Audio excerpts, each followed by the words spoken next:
welcome to or welcome back to my YouTube channel. Thank you so much for clicking on this video, and in today's video I'm going to give you some tips so that you can slay whatever interview you're going to go in.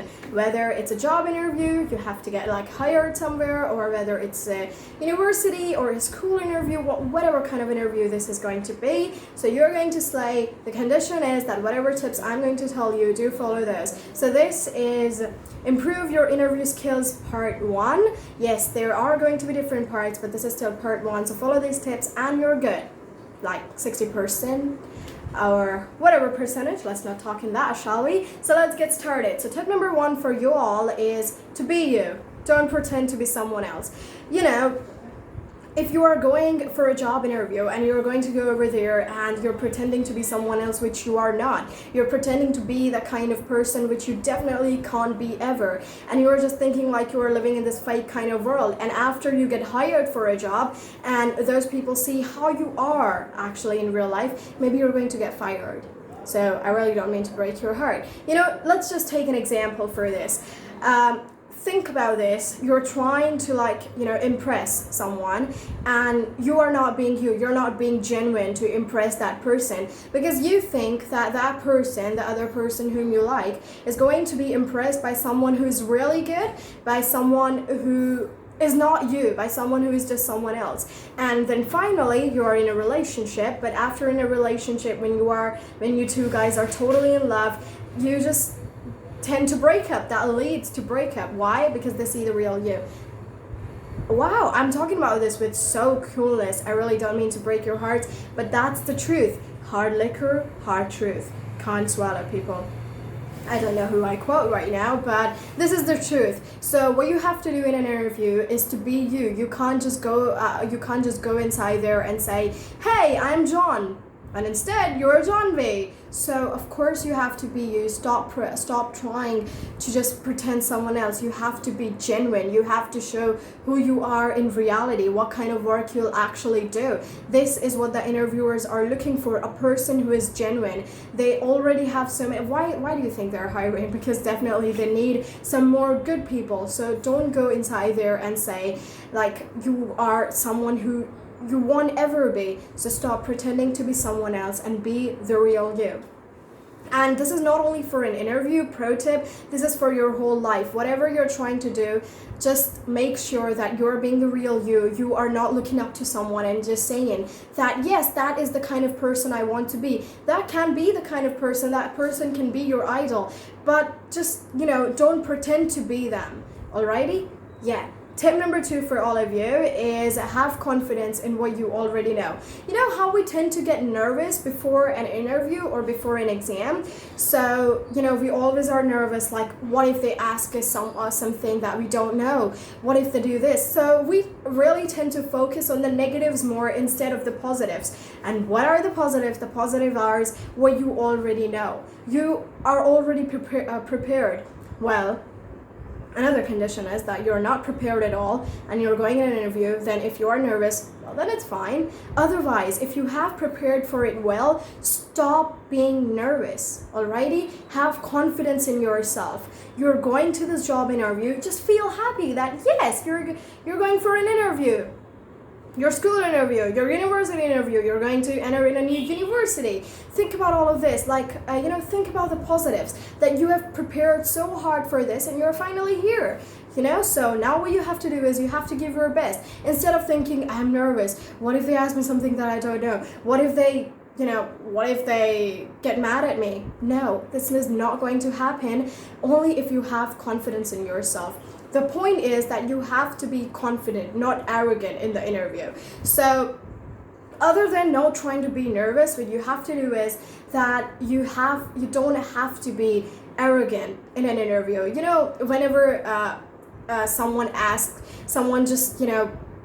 her opinion and someone questions our opinion, we tend to be really arrogant at that time. We just tend to be how can you question our opinion? That is not the way. and we're so angry, we're so mad, we're just like, freaked out, and the other person is enjoying that. So don't give that chance to anyone if it's an interviewer. So what you have to do is you have to be confident, not arrogant at all. You have to be calm over there, and you don't have to be overconfident. Arrogance is also a term for overconfidence. So don't get like too much overconfidence. Don't be on like cloud nine. Don't get carried away and thinking like, you'll just slay it and you can do whatever you want. Of course you can if you have the real kind of confidence. But if you are also overconfident, and if an interviewer just questions your opinion on whatever, you have to tell him. So at that moment, if you are arrogant, you lose it all.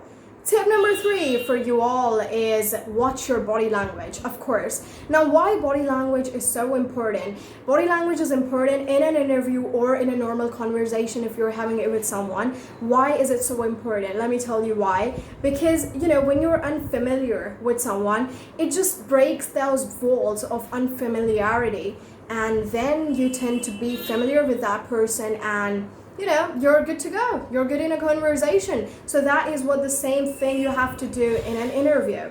What you have to do is you have to be, real calm and watch your body language. Now, you can't be slouching on your back like this, or you can't just keep your hands like this, like, yeah, you're really attentive and stuff and blah, blah, blah. No, you can't be like that. You have to be real genuine over there. You have to just have a great back posture. Your back should be straight, what we call that, your backbone. Yeah. And slouching is even bad for your health, so don't do that. So watch your body language so that the other person can become more familiar with you. Try to have a body language, so that the other person can see that you're actually listening to them. So that is the next tip which I have for you all, is actually listen. We don't tend to listen in an interview. Yes, we just listen to the question already, but we are in such a rush that, yes, I have to answer this question already, blah, blah, blah, and we mess it up. We screw it up all. So you have to listen to what the interviewer is saying. If there is like a panel of interviewers in front of you, so they're going to, sometimes they tend to ask the same questions, but in a different kind of, using vocabulary or their words. So they're going to change their words, but the question is merely going to be the same. So that is what you have to listen to, what the interviewer is actually trying to ask you. They are not going to be so straightforward, so they're going to also mix it up, and then they're going to ask you. It can be a little bit tricky. Interviews are always tricky, so this is what you have to focus on, that you actually have to listen. Another tip that I have for you all is don't rush. Yes, stop rushing in an interview. What we tend to do is we just want to answer the question. We don't listen to the question, and we just want to answer it as fast as we can. No, be calm. Take some time to answer before that question. Now, you can't just, you are sitting there for 5 minutes and you're still thinking, and then it's time to just leave the room, so you have to leave the room. So nope, don't do that. Sit over there for before answering a question for 3 to 4 seconds. Think about your answer, what you're going to answer, in a polite manner, not in some kind of oh yeah, I know about that thing, oh yeah, this was happened, and I went there, and this is that no one can understand you. So not in that kind of sense, but in a very polite way, that yes, I experienced the same thing. And I think it's much better if you do it like that. If you have to put up an opinion, it have to be in a good way, not somewhere, no, this can't happen, no, this shouldn't be it. So just try to be more polite, try to be more calm, and that's it. There you go. So I really hope that you all would follow these tips, and you can slay whatever interview you have, and that would be great. I give you all my best wishes, and of course I also hope you all are staying safe. And recently there was a blast in Lebanon, Beirut. So I really hope all of the people affected over there, I send my best wishes for all of them. And thank you so much for watching this video, and if you liked it, do share, do like, do comment, do subscribe, do press the bell icon. Thank you so much. Bye everyone.